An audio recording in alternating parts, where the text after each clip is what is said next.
Hello students, welcome back to our YouTube channel. आज हम लोग बिहार विद्यालय परीक्षा समिति द्वारा प्रकाशित मॉडल पेपर को सॉल्व करने वाले हैं।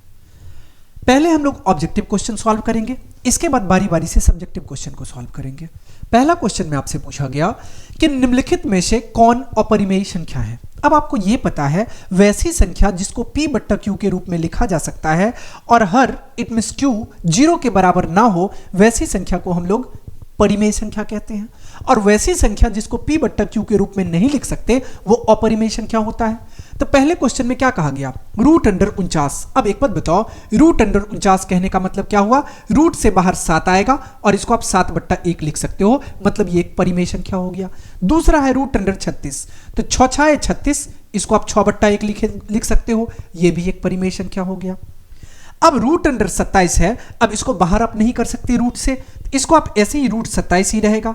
इसका मतलब रूट 27 क्या हो जाएगा, ये एक अपरिमेय संख्या हो जाएगा। क्योंकि अगर हम रूट 16 की बात करें, इसको भी हम लोग क्या लिख सकते हैं, 4 बट्टा 1 लिख सकते हैं। बातें समझ में आ रही है। इसका मतलब आपका सही उत्तर क्या हो जाएगा, तो विकल्प 3 आपका सही उत्तर हो जाएगा। बातें समझ में आ रही है। अब हम लोग अगले क्वेश्चन की ओर बढ़ते हैं। अगला क्वेश्चन में आपसे पूछा गया, यदि a बराबर 2 का पावर 3 और स्टार 3, b बराबर 2 का पावर, यहां पे 2 गुने 3, यहां पे स्टार का मतलब 3 समझना है, ठीक है। और यहां पे c बराबर दिया गया 3 का पावर n गुने 5। कहा गया कि abc का एलसीएम इतना हो तो n का मान क्या होगा। पहले हमें क्या दे रखा है, हमें a दे रखा है 2 का पावर 3 और गुने 3। b कितना दिया गया, तो 2 गुने 3। और c कितना दिया गया, c दिया गया है हमको 3 का पावर n और गुने 5। और हमें क्वेश्चन में क्या पूछा, हमें क्या दिया गया, एलसीएम abc का एलसीएम कितना है, ये हमको दिया गया है 2 का पावर 3 गुने 3 का पावर 2 और गुने 5। अब एक चीज समझो आप, जब भी कभी 2 नंबर हो या 3 नंबर हो, हमें अगर आप एलसीएम करना होता है तो हम लोग क्या करते हैं, कॉमन वाले को भी लेते हैं और बिना कॉमन वाले को भी लेते हैं। अगर कॉमन वाले को लेंगे तो जिसका पावर सबसे ज्यादा हो उसको लेते हैं, ओके। और नॉन कॉमन वाले में जो बच गया उसको लेते हैं। अब देखो, 2 इसके पास भी, 2 इसके पास भी, इसके पास 2 नहीं, यहां पे सबसे ज्यादा पावर 2 में किसका है, 2 का पावर 3, तो चलो ये ले लिया गया, कोई दिक्कत नहीं है। अब चलो 3 की बात करते हैं, 3 का पावर 1, 3 का पावर 1 और 3 का पावर n है, और यहां पे लिया गया 3 का पावर 2। इसका मतलब निश्चित तौर पे 3 का पावर 2 रहा होगा सबसे ज्यादा, तभी तो 3 का पावर 2 एलसीएम आया। इसका मतलब यहां से बिल्कुल क्लियर हो रहा है कि n इक्वल टू कितना आ जाएगा, n आपको 2 के इक्वल आ जाएगा। अब 5 के लिए भी चेक कर लो, 5 किसी में नहीं है तो नॉन कॉमन वाला 5, यहां पे 5 आ गया, तो इसका मतलब n किसके बराबर आ गया, तो 2 के बराबर आ गया। कहां दिया गया, ये हमको विकल्प 3 में दिया गया। इसका मतलब 2 का सही उत्तर विकल्प 3 हो जाएगा। बातें समझ में आ रही है। अब हम लोग चलते हैं अगले क्वेश्चन की ओर।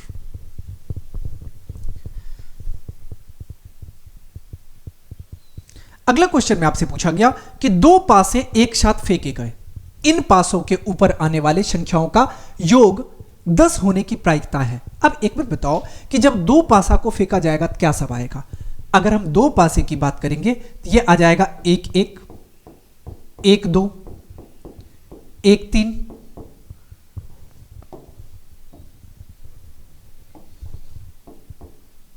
1 4, 1 5 और 1 6। और इसके बाद 2 1, 2 2, 2 3, 2 4, 2 5 और 2 6। इसके बाद 3 1, 3 2, 3 3, 3 4, 3 5 और 3 6। फिर 4 1, 4 2, 4 3, 4 4, 4 5, 4 6, 5 1, 5 2, 5 3, 5 4, 5 5 और 5 6, 6 1, 6 2, 6 3, 6 4, 6 5 और 6 6। अब एक चीज देखो, जब हम लोग दो पासे को फेंकेंगे कुल संभव परिणाम कितना आएगा? तो 6 गुने 6 36 आएगा। तो ये कितना आ जाएगा? तो ये आपको आ गया 36। और हमें क्वेश्चन में क्या कहा गया कि योग 10 होना चाहिए। अब एक चीज देखो कि दोनों का सम 10 कहां कहां दिखाई पड़ रहा है। अगर हम बात करें तो एक वाले में तो कहीं नहीं दिखाई दे रहा है, दो वाले में भी कहीं नहीं होगा 10, 6 3 तक यहां कहीं नहीं होगा 10। अब यहां पे देखो 6 4 10, एक यहां पे दिख रहा है आपको, 5 और 5 10, दूसरा यहां दिख रहा है आपको। इसके बाद और भी कहीं 10 दिख रहा है, इसमें क्या नहीं दिख रहा है। और 6 यहां पे 6 4 10 कितना आ गया? ये आपको 10 दिखाई दे रहा है। क्या और भी कहीं ऐसा है जो कि आपको दोनों का सम करने पे 10 दिखाई पड़े? कहीं नहीं है। इसका मतलब हम कैसे पता करते हैं? हम लोग को प्रायिकता का फॉर्मूला पता है। क्या होता है फॉर्मूला? अनुकूल अब बट्टा कुल। अनुकूल परिणाम, अनुकूल परिणाम यहां पे कितना है? 3। और कुल परिणाम कितना है? संभव कुल परिणाम। तो दो पासे को फेंकने पर कुल संभवता परिणाम 36 होते हैं। यहां से कितना आ गया? तो 3/36 आ गया। तो 3 कम 3 12 या 36, ये आपको कितना मिल गया? तो 1/12 मिल गया। बातें समझ में आ रही है? 1/12 कहां दिया गया? हमें विकल्प 3 में दिया गया। इसका मतलब 3 का सही उत्तर विकल्प 3 हो जाएगा। अब हम लोग चलते हैं अगले क्वेश्चन की ओर।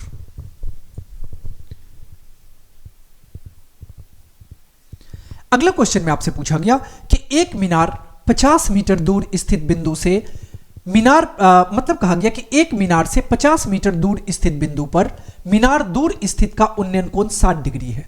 तो मीनार की ऊंचाई ज्ञात करें। पहले क्वेश्चन को समझो। क्या कहा गया कि एक मीनार है, मान लेते हैं कि ये मीनार है 50 मीटर दूर स्थित बिंदु से। तो मान लो कि यहां पे ये बिंदु रहा और इससे दूरी कितना का है? 50 मीटर का है।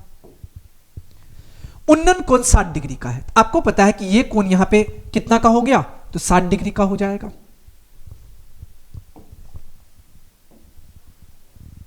ये आपको आ गया कितना का? 60 डिग्री का। हमें पता है कि ये उन्नयन कोण होता है और यहां का कोण होता तो अवनमन कोण होता। ठीक है, 60 डिग्री है। तो मीनार की ऊंचाई ज्ञात करना है। हम लोग मान लेते हैं ए, बी और सी।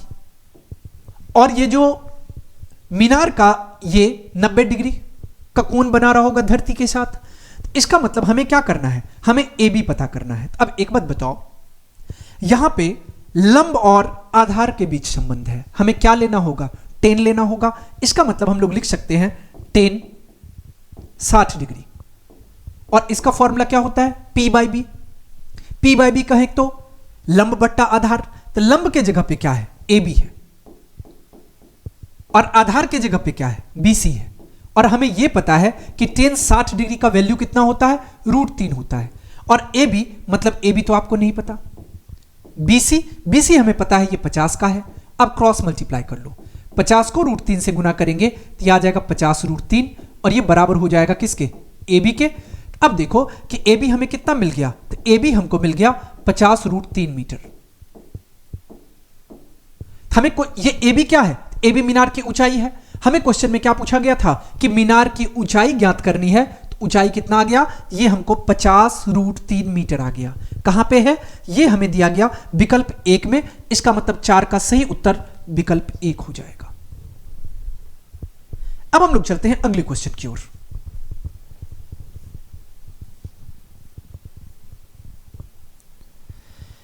अगला क्वेश्चन में आपसे पूछा गया कि एक बेलन का वक्र पृष्ठ क्षेत्रफल 264 मीटर स्क्वायर है तथा इसका आयतन 924 मीटर क्यूब है।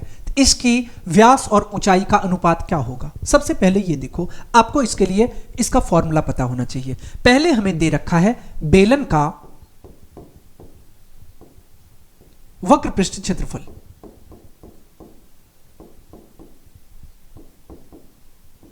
और बेलन का वक्र पृष्ठ क्षेत्रफल है कितना?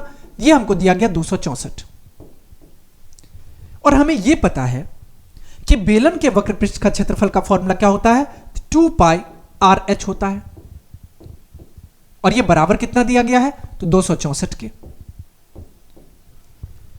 ओके, यहां से तो ना हमको त्रिज्या पता है और ना ही हमको ऊंचाई पता है, कुछ भी नहीं पता है, कोई बात नहीं। इसको आप ऐसे लिख सकते हो, अभी ऐसे ही रहने देते हैं, कोई दिक्कत नहीं है। अब आगे बढ़ते हैं हम लोग। कहा गया कि इसका आयतन 924 मीटर क्यूब है। अब बेलन का आयतन, बेलन का आयतन, और ये हमें दे रखा है 924 मीटर क्यूब। अब इसका फॉर्मूला आपको पता है कि पाई आर स्क्वायर एच, ये फॉर्मूला होता है बेलन के आयतन का, और ये बराबर किसके है, तो 924 के, 924 के। अब यहां से सॉल्व कर लो। अब हम लोग क्या करते हैं, दोनों का अनुपात निकालते हैं, बेलन का आयतन या बेलन का आयतन अब बट्टा वक्र पृष्ठ क्षेत्रफल। तो हमें क्वेश्चन में क्या पूछा गया कि इसके व्यास और ऊंचाई का अनुपात निकालना है आपको, व्यास और ऊंचाई का अनुपात चाहिए, कोई दिक्कत नहीं है। इसको हम लोग ऐसे लिख सकते हैं, वक्र पृष्ठ क्षेत्रफल कितना, 2 पाई आर एच बट्टा आयतन कितना, तो पाई आर स्क्वायर एच, और ये बराबर हो जाएगा किसके, ये आ जाएगा आपको 264 और बट्टा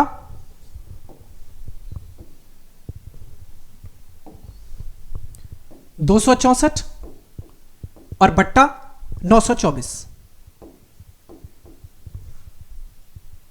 ओके, अब देखो पाई से पाई कट जाएगा, आर से आर कट जाएगा, एच से एच कट जाएगा।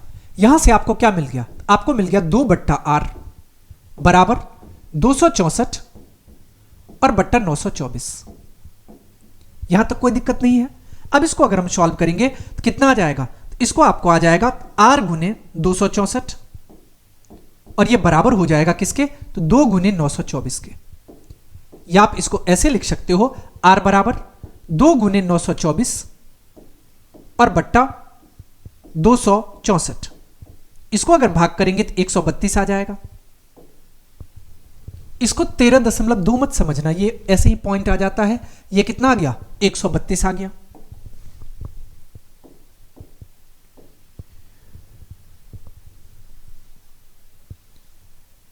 अब इसको 7 से करके देखो तो गुना, 132 को अगर हम लोग 7 से गुना करेंगे कितना आ जाएगा, 7 या 21 का 1, हाथ में 2, 7 या 21, 7 दूना यहां पे कितना आ जाएगा, 7 दूना 14 का 4, कैरी 1, 7 या 21 1 22 का 2, हाथ में 2, 7 एकम 7 2 9। इसका मतलब देखो कि 132 को अगर हम लोग 7 गुना करें तो 7 गुना करने पे कितना आ जाएगा, 924 आ जाएगा। मतलब आपको त्रिज्या कितना आ गया, त्रिज्या 7 के बराबर आ गया। यहां तक आपको कोई दिक्कत नहीं है, हमें त्रिज्या पता चल गया। अब आप क्या करो, आर का वैल्यू किसी एक में रखो तो हमें क्या पता चल जाएगा, यहां से ऊंचाई पता चल जाएगा। जैसे आप यहां पे समझो कि हमें यह पता है कि 2 पाई आर एच ये बराबर किसके है, तो 264 के। अब वैल्यू पुट करो, इसका मतलब 2 को 2 ही रहने दो, पाई के प्लेस पे 22/7। आर त्रिज्या कितना आ गया, 7 आ गया, यहां पे 7 पुट कर लो, गुना एच, और ये बराबर हो जाएगा 264 के। 7 से 7 को काट दो तो एच बराबर हो जाएगा 264 बट्टा 2 गुने 22।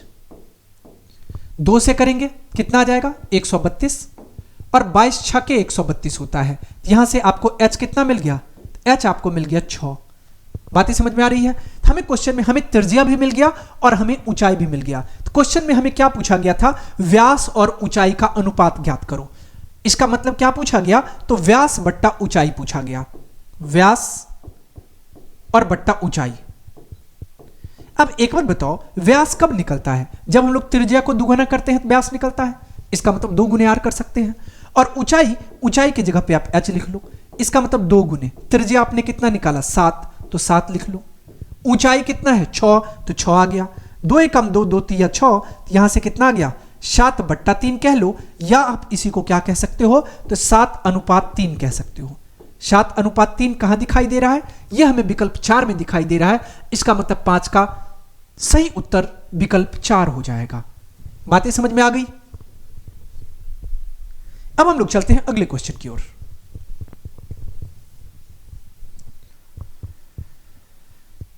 अगला क्वेश्चन में आपसे पूछा गया कि निम्नलिखित में कौन समांतर श्रेणी में है। अब समांतर श्रेणी का मतलब क्या कि कॉमन डिफरेंस समान होना चाहिए, जिसको हिंदी में हम लोग कहते हैं सार्व अंतर अगर समान होगा तो वही श्रेणी समांतर श्रेणी कहलाएगा। इसका मतलब आप यहां पे सबसे पहले अंतर करके देख लो, ये कितना आ गया। तो इसकी अगर हम बात करेंगे तो ये इसको आप 4 जीरो लिख सकते हो, माइनस करेंगे तो ये आ जाएगा 4 माइनस 0 4, और 4 माइनस 4 0 तो 0.04 आ गया। अब इसका अंतर कर लो, इसका अगर हम लोग अंतर करेंगे तो यहां पे कितना आ जाएगा, 0 आ जाएगा। 4 माइनस 0 4 आ जाएगा, 4 माइनस 4 0 आ जाएगा, 4 माइनस 4 0 आ जाएगा। यहां पे कितना आ गया, 0.004 आ गया। इसका मतलब ये कभी भी समांतर श्रेणी में नहीं हो सकता क्योंकि सार्व अंतर समान नहीं है। अब इसको सॉल्व कर लो। 11 माइनस 1 10, 111 माइनस 11 100। इसका मतलब यहां पे भी सार्व अंतर समान नहीं है, तो यह भी एपी में नहीं हो सकता या समांतर श्रेणी में नहीं हो सकता। अब इसको देखो, 4 माइनस 2 करेंगे 2 आएगा, 8 माइनस 4 करेंगे 4 आएगा, 16 माइनस 8 करेंगे 8 आएगा। यहां पे भी देखो सार्वंतर समान नहीं आ रहा है, मतलब यह भी कभी एपी में नहीं हो सकता। अब आपके पास एक ऑप्शन बचा है, ऑप्शन डी। कैसे चेक करेंगे? अब देखो, -4 और -0 करेंगे -4 आएगा, -4 और -8 करेंगे, यहां पे आप -8 और -4 कर लो, कितना आ जाएगा? तो -8 प्लस 4, ये भी आपको -4 आ गया। यहां पे भी इस दोनों का अंतर कितना आ गया, -4 आ गया। अब आप क्या करो, -12 और -8 कर लो, कितना आ जाएगा? तो -12 अब प्लस 8 आ जाएगा, मतलब -4 आ जाएगा। यहां से भी आपको कितना आ गया अंतर, -4। अब देखो यहां पे सर्वांतर आपको समान दिखाई दे रहा है, इसका मतलब डी सही उत्तर होगा और यही समांतर श्रेणी में है। बातें समझ में आ गई? अब हम लोग चलते हैं अगले क्वेश्चन की ओर।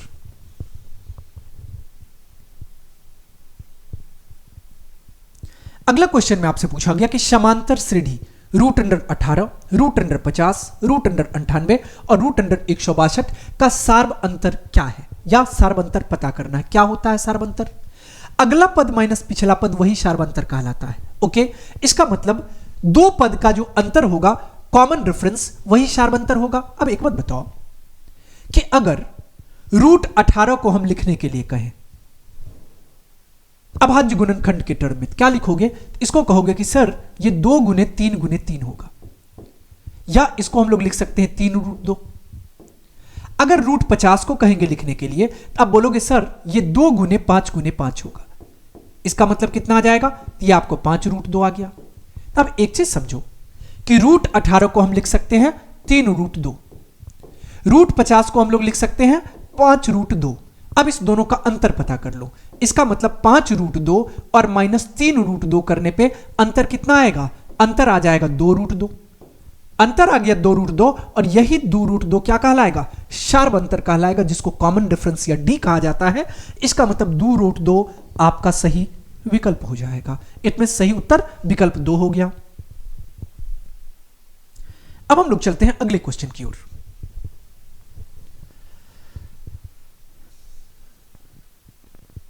अगला क्वेश्चन में आपसे पूछा गया कि किसी द्विघात बहुपद के शून्यक यदि -3 और -11 है तो द्विघात बहुपद होगा। अब एक चीज बताओ, शून्यक दिया गया है, हम लोग शून्यक को क्या करते हैं? अल्फा बीटा मानते हैं। हम लोग मान लेते हैं कि अल्फा -3 के बराबर दिया गया है और बीटा -11 के बराबर दिया गया है। अब जब भी कभी हमें द्विघात बहुपद ज्ञात करना होता है और शून्यक हमें प्राप्त हो, तो हम लोग एक बार मूलों का योग पता कर लेते हैं और एक बार मूलों का गुणनफल पता कर लेते हैं। तो पहले आप मूलों का योग पता करो। It means alpha plus beta, ये कितना आ जाएगा? तो -3 और जोड़ -11, तो यहां से कितना आ जाएगा? तो ये आपको आ गया -11 और -3 -14। अब एक बार आप अल्फा गुने बीटा पता कर लो। इसका मतलब -3 और गुने -11, तो माइनस माइनस प्लस 11 या 33 हो जाएगा। ओके, अब हमें यह पता है द्विघात बहुपद का फॉर्मूला क्या होता है। इसका फॉर्मूला होता है द्विघात बहुपद के लिए x² माइनस मूलों का योग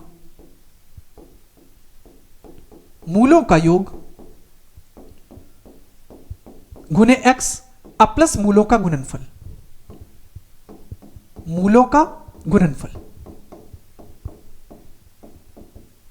ओके, अब चलो यहां समझने की कोशिश करो। एक्स स्क्वायर माइनस मूलों का योग कहने का मतलब alpha plus beta. Alpha plus beta कितना आया? तो -14 आया। तो यहां से आपको लिख सकते हो -14x और जोड़ मूलों का गुणनफल क्या है? 33 आया। तो यहां से आपको आ गया 33। इसको हम लोग लिख सकते हैं एक्स स्क्वायर और माइनस माइनस प्लस 14x और प्लस 33। ये कितना आ गया आपको? तो x square plus 14x plus 33 कहां दिखाई दे रहा है? तो x square plus 14x plus 33 विकल्प ए में दिख रहा है, मतलब 8 का सही उत्तर विकल्प ए हो जाएगा। अब हम लोग चलते हैं अगले क्वेश्चन की ओर।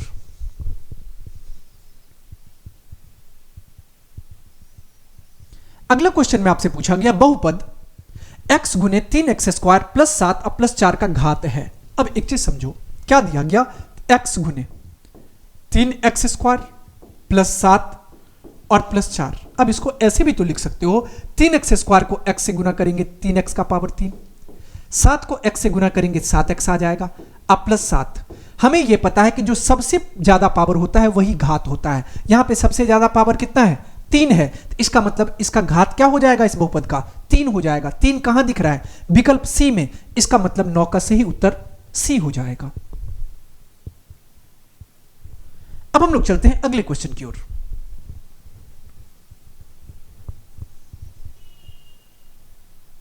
अगला क्वेश्चन में आपसे पूछा गया कि साइन 90 डिग्री गुने टेन 60 डिग्री और गुने कॉस 30 डिग्री किसके बराबर होगा? क्या दिया गया? हमें दे रखा है साइन 90 डिग्री गुने टेन 60 डिग्री और गुने कॉस 30 डिग्री। अब आपको इसका मान याद होना चाहिए, तभी आप इस तरह के क्वेश्चन को सॉल्व कर पाओगे। साइन 90 डिग्री 1 के बराबर होता है, यहां पे 1 रख लो। टेन 60 डिग्री √3 के बराबर होता है, √3 रख लो।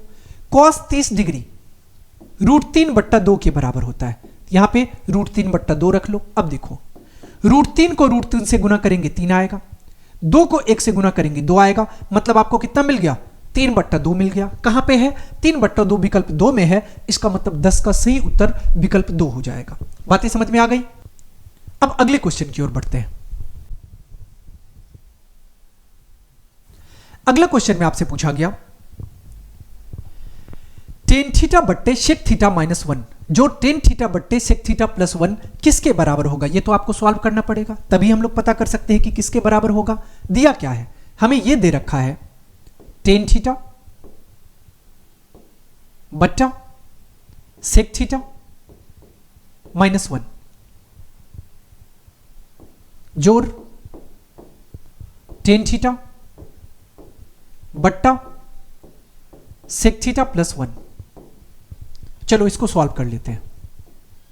यहां पे एक चीज गौर से देखो, इसके हर में क्या है? सेक थीटा -1, इसके हर में क्या है? Sec theta +1। अगर लघुत्तम लेने की बारी आई तो हम इसको ऐसे लिख सकते हैं, सेक थीटा -1 अगुने सेक थीटा +1। कोई दिक्कत नहीं है। अब देखो, सेक थीटा -1 से सेक थीटा -1 कट जाएगा, यहां पे आपके क्या बचेगा? तो टेन थीटा अगुने सेक थीटा +1 जोड़ सेक थीटा +1 से सेक थीटा +1 कट जाएगा, यहां पे आपके पास क्या बचेगा? तो टेन थीटा गुने सेक थीटा -1। बातें समझ में आ रही है? अब आगे बढ़ो। अब एक चीज देखो कि टेन थीटा को सेक थीटा से गुना करेंगे तो यह आ जाएगा टेन थीटा गुने सेक थीटा जोड़ टेन थीटा को 1 से गुना करेंगे तो यह आ जाएगा टेन थीटा जोड़ सेक थीटा को टेन थीटा से गुना करेंगे तो यह आ जाएगा tan theta into sec theta plus minus minus tan theta को 1 से गुना करेंगे तो यह आ जाएगा टेन थीटा और बट्टा में आ जाएगा।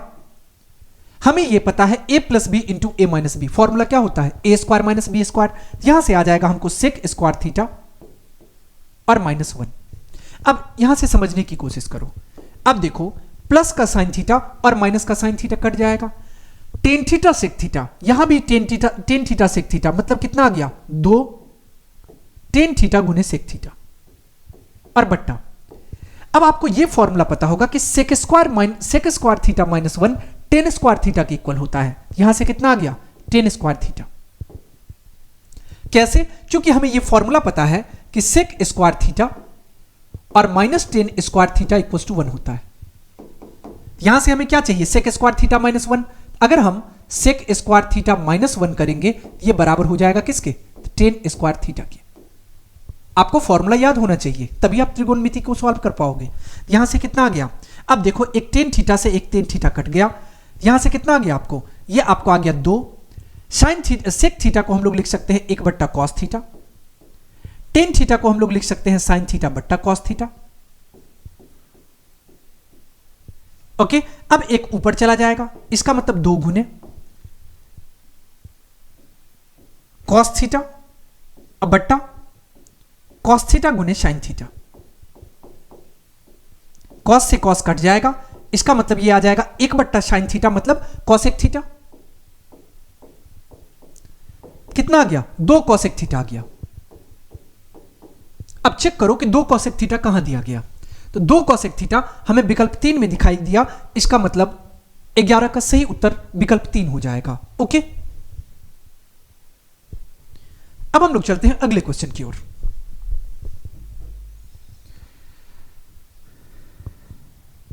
अगला क्वेश्चन में आपसे पूछा गया कि त्रिभुज मतलब एबीसी एक समद्विबाहु त्रिभुज है, मतलब वैसे त्रिभुज जिसकी 2 भुजाएं बराबर हो, जिसमें कोण सी 90 डिग्री का है, एसी 6 सेंटीमीटर का है, एबी ज्ञात करना है आपको। हम लोग मान लेते हैं कि यह एक समद्विबाहु त्रिभुज है,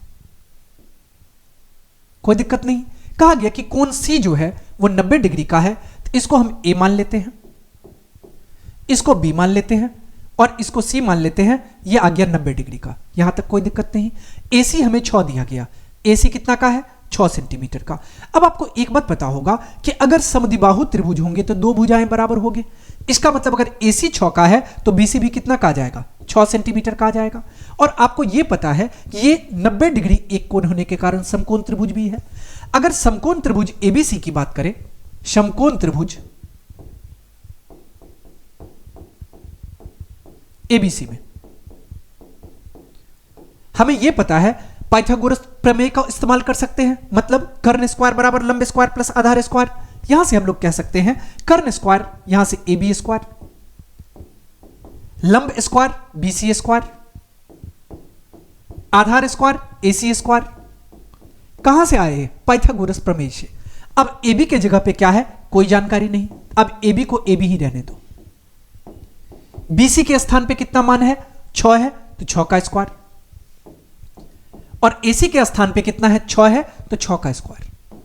अब इसको आप यहां से लिख सकते हो ए बी स्क्वायर बराबर हो जाएगा 6 का स्क्वायर करेंगे 36 और 6 का स्क्वायर करेंगे 36, यहां से आपको आ जाएगा ए बी बराबर रूट अंडर 36 और 36 72। ओके, अब इसको आप क्या लिख सकते हो, इसको आप लिख सकते हो ए बी बराबर रूट अंडर 2 गुने 36 लिख सकते हैं, या 6 36, यहां से कितना आ गया 6 रूट 2, यूनिट क्या है सेंटीमीटर, ये आ जाएगा सेंटीमीटर। तो ए बी कितना आ गया, ये हमको आ गया 6 रूट 2 सेंटीमीटर। अब 6 रूट 2 सेंटीमीटर कहां दिया गया, ये हमें विकल्प बी में दिख रहा है, इसका मतलब 12 का सही उत्तर विकल्प 2 हो जाएगा। अब हम लोग चलते हैं अगले क्वेश्चन की ओर।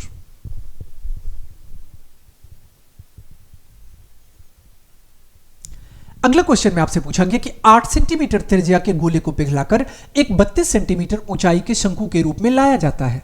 शंकु के आधार की त्रिज्या है, मतलब आपको शंकु के आधार की त्रिज्या पूछा गया। कैसे पता करोगे, सबसे पहले देखो कि जब एक शेप से दूसरे शेप में पिघलाकर बनाया जाता है तो ऐसे केस में आपको याद रखना होगा कि आयतन समान हो जाता है दोनों ही शेप का। इसका मतलब आप यहां से कह सकते हो कि अगर हम गोले की बात करें तो गोले का आयतन बराबर क्या हो जाएगा, तो शंकु का आयतन। गोले का आयतन बराबर हो जाएगा शंकु के आयतन का।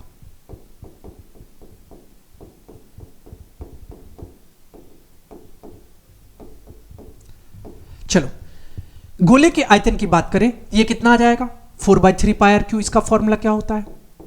अब आप एक चीज करो, त्रिज्या को अलग अलग रखो, एक को आप बड़ा आर मान लो, दूसरे को छोटा आर मान लो। तो इसको हम लोग मान लेते हैं 4/3 पाई आर क्यू, और शंकु के आयतन का फॉर्मूला होता है 1/3 पाई आर स्क्वायर एच। अब एक चीज करो, इसको आपने छोटा आर माना तो इसको आप बड़ा आर मान लो, ताकि कंफ्यूजन ना हो और दोनों की त्रिज्याएं अलग अलग रहे।